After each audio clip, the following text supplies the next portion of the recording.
चुकीच्या खाण्याच्या सवयी पोटाच्या आरोग्यावर थेट आणि खोल परिणाम करतात. पोट हे दुसरं मेंदू मानलं जातं. त्यामुळे येथे बिघाड झाला की संपूर्ण शरीरावर त्याचे पडसाद उमटतात.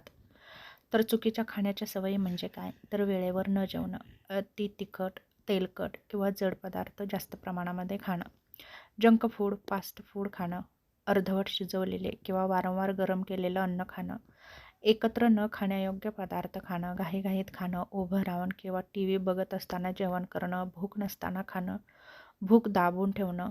पोटाचे आजार कसे निर्माण होतात? तर पहिलं म्हणजे ॲसिडिटी.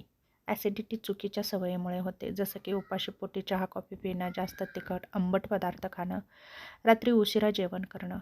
आणि याचा परिणाम म्हणजे छातीमध्ये जळजळ होतं, आंबट ढेकर येते, उलटी आल्यासारखं वाटतं, म्हणजेच आयुर्वेदानुसार पित्त वाढतं. दुसरी समस्या म्हणजे गॅस, पोट फुगणं किंवा पोटात दुखणं. याचं पहिलं कारण म्हणजे खूप तेलकट आणि मैद्याचे पदार्थ खाणं, अन्न नीट चावता न खाणं. यामुळेही या समस्या निर्माण होतात. यामुळे काय होतं तर पचन मंदावतं, गॅस तयार होतो आणि पोट फुगल्यासारखं वाटतं. बद्धकोष्ठता होते, म्हणजेच पोट साफ होत नाही.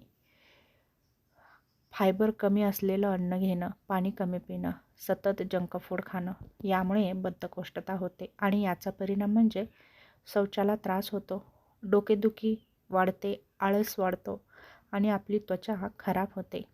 त्याचप्रमाणे जुलाब, दूषित शिळं अन्न खाणं, खूप मसालेदार पदार्थ खाणं, बाहेरचं अस्वच्छ अन्न खाणं, यामुळे जुलाब होतो आणि याचा परिणाम म्हणजे वारंवार जुलाब होणं, अशक्तपणा जाणवणं, शरीरामध्ये पाण्याची कमतरता निर्माण होते. त्याचप्रमाणे पोटामध्ये जखमा होतात, जसं की खूप तिखट तेलकट अन्न खाणं, रिकाम्या पोटी औषधं घेणं, दारू, सिगारेट यांचा जास्त प्रमाणात वापर करणं.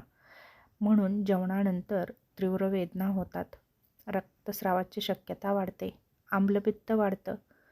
आम म्हणजे काय तर अर्धवट पचलेले विषारी अन्नद्रव्य असतात. हे कशामुळं होतं तर सतत खात राहणं. यामुळे पचनशक्ती कमी असताना उगाचच जड आहार घेणं. याचा परिणाम म्हणजे सतत थकवा जाणवतो, जिभेवर पांढरा थर जमा होतो आणि दुर्गंधीयुक्त शौच होते. त्याचप्रमाणे इरिटेबल बॉवेल सिंड्रोम, यामुळे अनियमित खाणं, यामुळे मानसिक ताण वाढतो, चुकीचा आहार घेतो आपण, जंक फूड खातो आणि हे केल्यामुळे कधी बद्धकोष्ठता होते, तर कधी जुलाब लागतं, कधी पोट दुखतं, तर कधी गॅसची समस्या निर्माण होते. तेव्हा जेवण करताना खूप चावून आणि काळजीपूर्वक जेवण घ्या.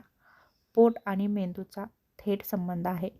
चुकीचं खाल्लं पोट बिघडतं, पोट बिघडलं की त्याचा मेंदूवर परिणाम होतो, ताण, चिडचिड आणि नैराश्य वाढतं.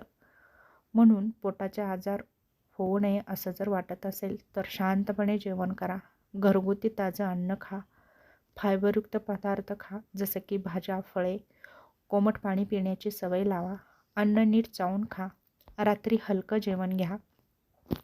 जसं आयुर्वेद म्हणतं की तुम्ही जसे खाल तसे व्हाल, पण त्याहीपेक्षा कसे खाल हे खूप महत्त्वाचं आहे.